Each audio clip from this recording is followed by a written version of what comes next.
everyone, it's Liz here from Handmade.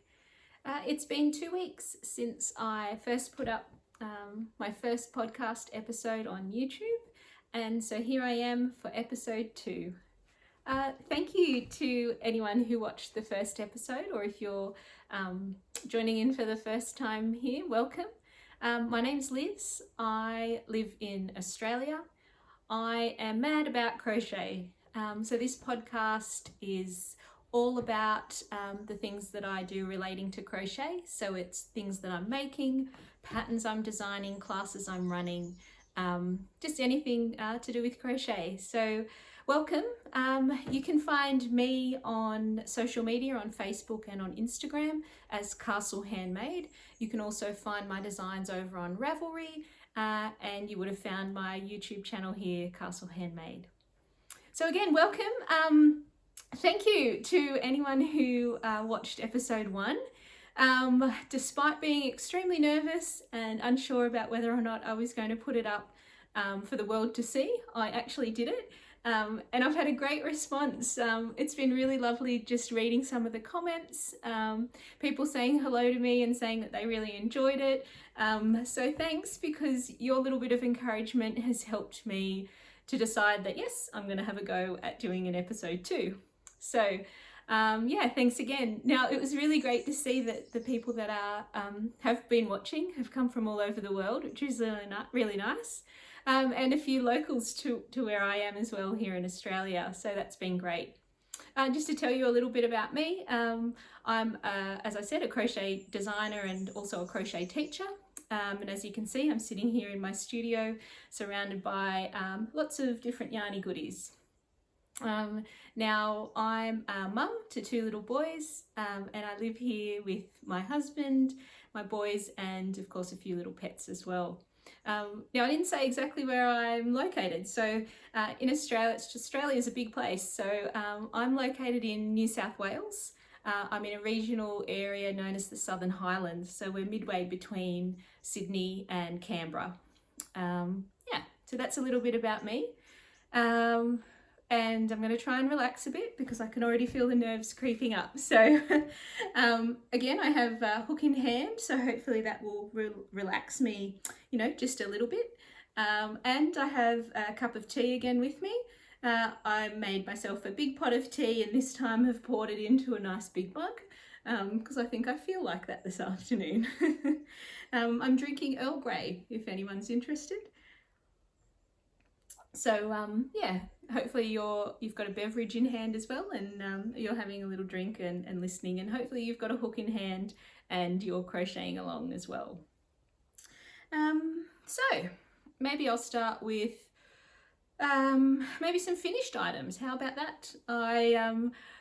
I decided to leave it 2 weeks between the podcasts because I actually wanted to have something a little bit more substantial to show you. At about the 1 week time, I realised that I really didn't have that much more to talk about because I've been busy with lots of other things, behind the scenes kind of things in regards to running a business on my own.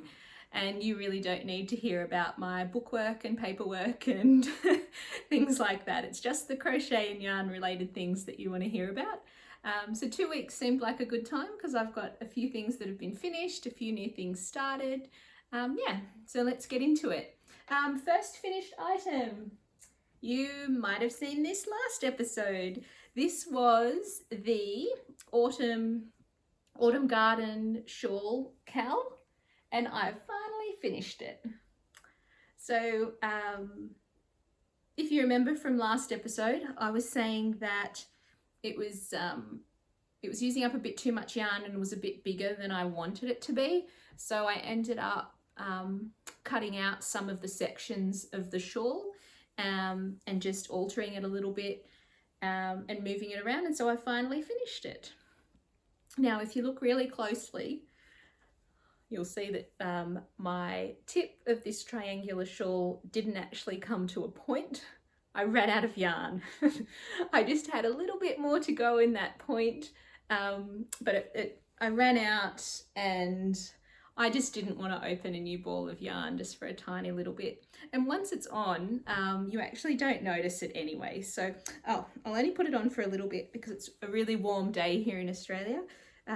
As anyone in the Southern Hemisphere would know, it's summer down here at the moment and it's quite warm today. So yeah, that's how it looks on. Hopefully you can see that okay. I'll make sure that I pop some pictures at the end of the episode, just showing you what it looks like with some photos that I took of it, so you can have a good look and see the design with some nice photos.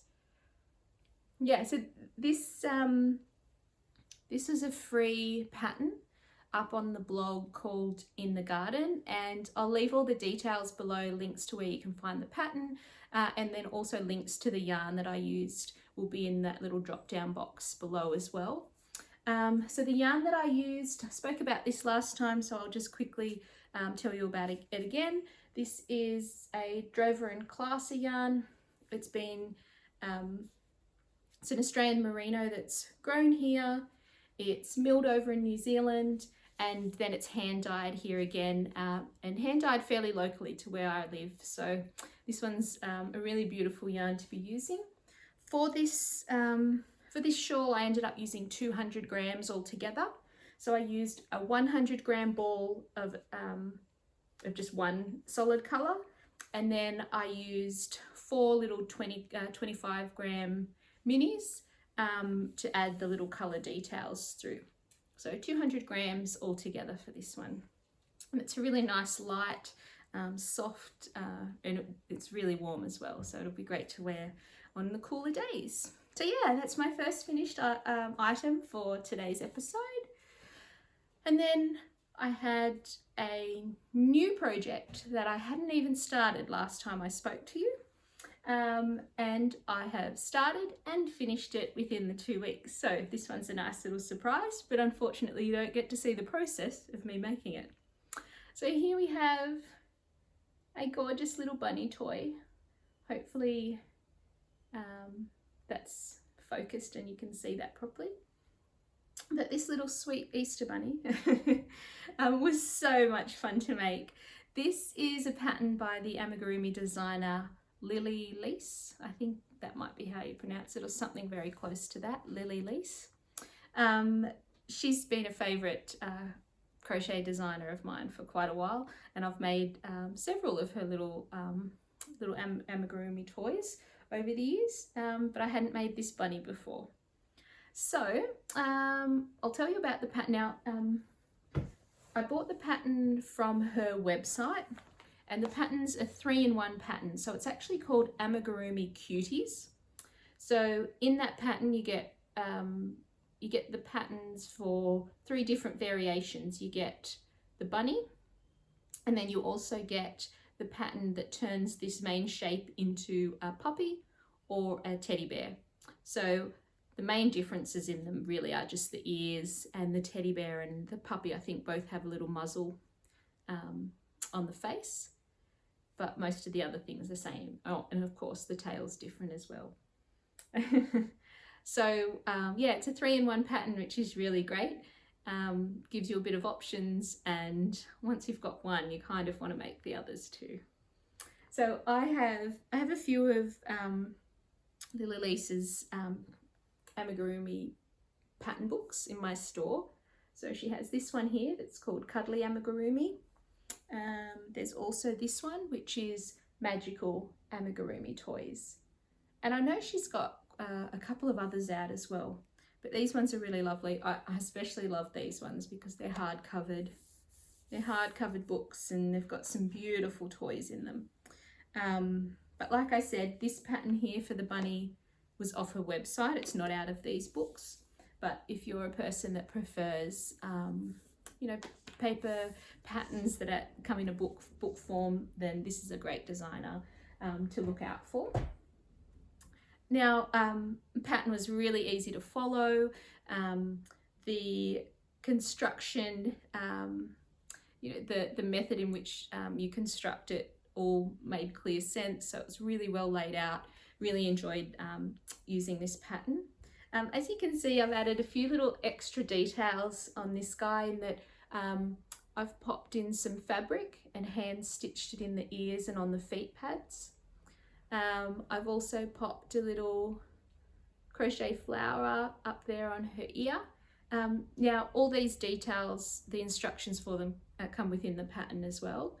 Yeah, so I didn't alter the pattern. I used it as it was written.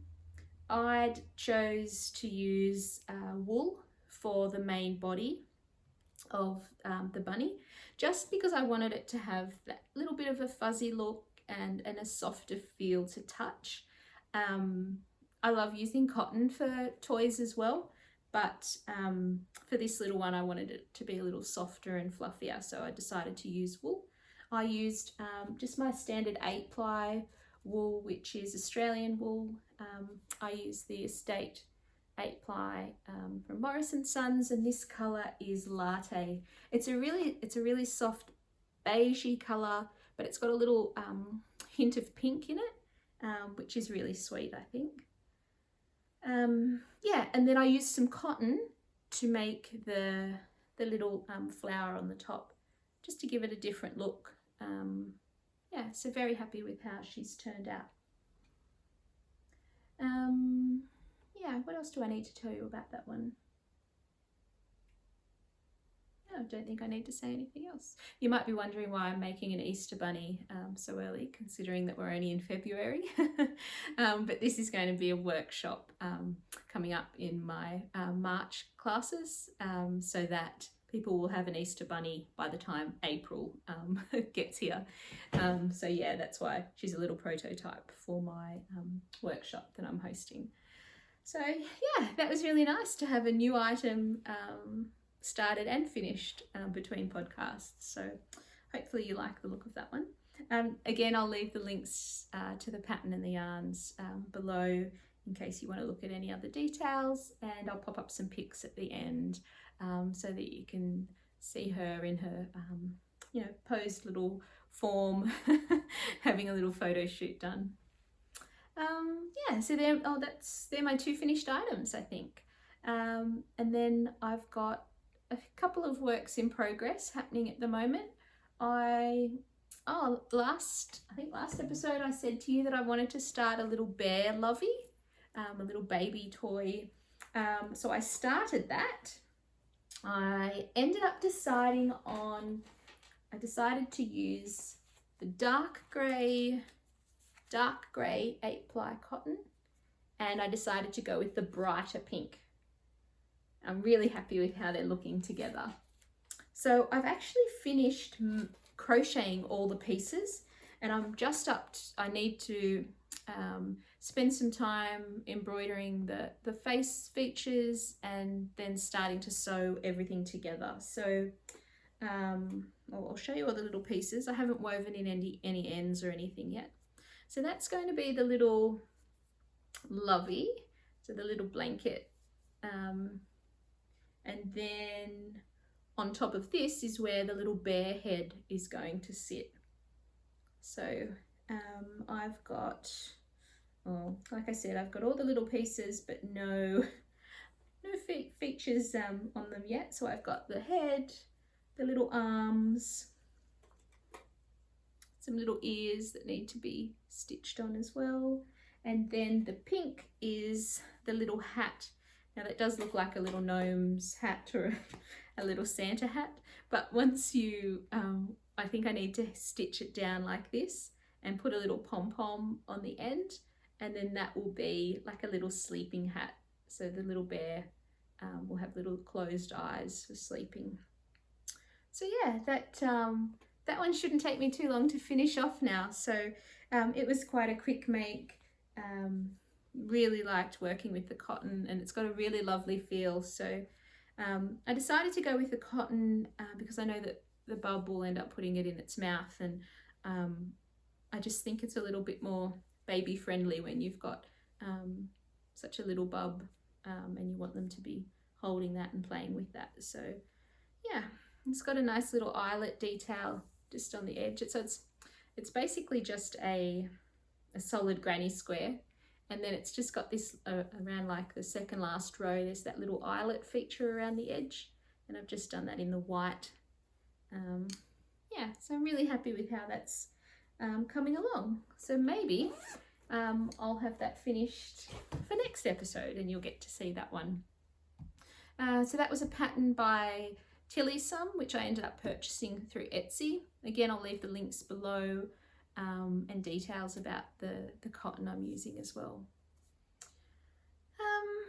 Other works in progress. I did show you some leaves that I was working on for a little leaf garland. I haven't even touched them at all in the past 2 weeks, but I have thought about them as we do. We tend to, think about projects even if we're not working on them. But I had a few thoughts about how I'm going to use them and how I'm going to connect them. And I had some ideas for a couple of other bits and pieces to put together with the leaves. So I'm thinking a couple of flowers and just a few little other things. So hopefully I'll get a chance to work on that soon, and I can try out those couple of ideas that I have with the flowers and that, and then maybe I'll have something to show you there. And the other thing I'm working on, it's currently in my hands. It's just a simple ripple blanket. I started this a little while ago, and then I haven't worked on it at all for ages. It's acrylic yarn that I'm using, and I choose not to work with synthetic fibres anymore. I much prefer using natural fibres. However, in saying that, I was gifted this yarn and I started the blanket a while ago, and I just think it would be a waste for me to get rid of this yarn or not use it for what it's here to be used for. So I think it's a bigger waste if I don't use it, seeing as it's already been purchased and given to me, so I'm working with it. I don't like how it feels on my hook. I don't like how it feels in my hand,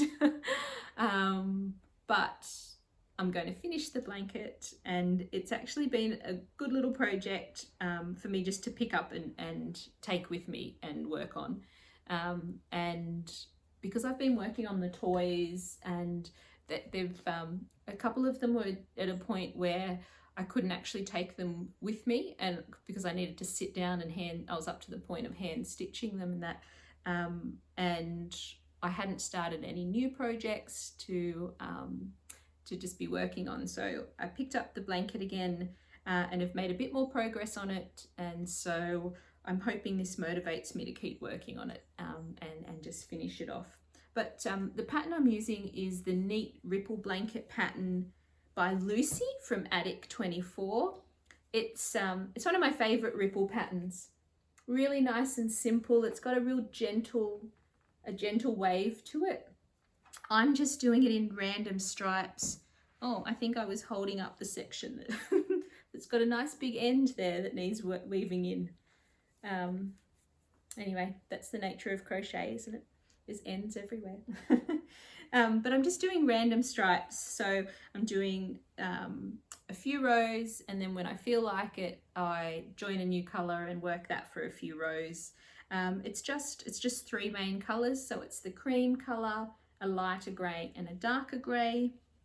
It's probably an 8 to 10 ply yarn, so in between a DK and an Aran weight. Like I said, it's a bit scratchy and it doesn't feel really nice on my hook, but I know once I make it and I wash it, use a bit of fabric softener or some nice wool wash, it'll have a nice feel to it, and it will be a lovely gift. So anyway, that's it's serving its purpose as being a nice little project that I can just pick up and work on, and quite mindlessly work on, which is really nice. Yeah, so that's all I have as works in progress. yeah, so future projects, as you know, I'm always thinking about what I want to make next.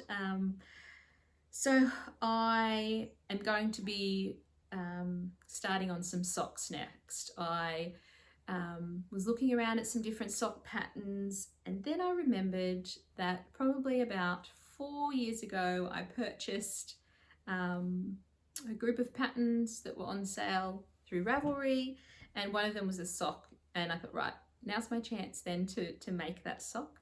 So the sock that I'm going to start on is called the Harlow Cable Socks, and it's written by Lakeside Loops. Now, if you like the look of cables, you will love the designs created by Lakeside Loops. Now, she has so many different cabled patterns, cabled socks and cabled beanies, and what else, scarves and things, lots of different ones, and they all look really lovely. It's hard to pick one from another because they all look really great, but I ended up picking the Harlow cable socks. Now that sock pattern comes with 11 different sizes, so it's graded for 11 sizes, which means it has tiny little baby socks all the way through up to larger men's size socks. So I'm going to be starting with the itty bitty baby socks and working on those, and then if they work up well, I might make them in another size. But yes, so that's going to be my next project to begin. Yeah, so looking forward to doing some socks. If you watched my episode last time, I said that this year I really wanted to focus on making items other than shawls and scarves, and so I'm pretty pleased with that goal so far. I finished off my last little shawl there that you saw, and since then I've finished a toy, which was top of my priority list because I love making toys, and hadn't made any last year. So really happy that I finished a toy. I've almost finished that Lovey, working on a blanket, and now I'm going to start some socks. So yeah. Now I was looking at some other patterns as well, of course, and I think I'm going to start another Tunisian crochet pattern. Not sure yet, and I'm actually not sure that I'll get it started soon, but perhaps after the socks are done, I might look into, there's a couple of Tunisian crochet beanies that I've seen, some really nice looking slouchy beanies that I think would look really lovely in like a 4-ply yarn, so something a little bit thinner. Yeah, so not sure yet, and I'm trying not to look too far ahead and just working on the projects that I'm working on, and starting those socks. And I think yeah, I'm pretty happy with all of that. So tell me in the comments below what it is that you're working on, what you like working on. It's great to hear that you're interested in hearing about projects that I'm ready to start or thinking of starting. Yeah, so it'd be really great to hear what you're working on as well. Yeah, hopefully I haven't rushed through all of that too much. I don't know what the time is or how long I've been going for. So yeah, I think I might end it there, and hopefully you've enjoyed listening to this one. Hopefully I've been a little more relaxed than I was last time. Yeah, so thanks again. All the details will be below, and I'll pop some photos in so you can see my finished items. So thanks again, take care, bye bye.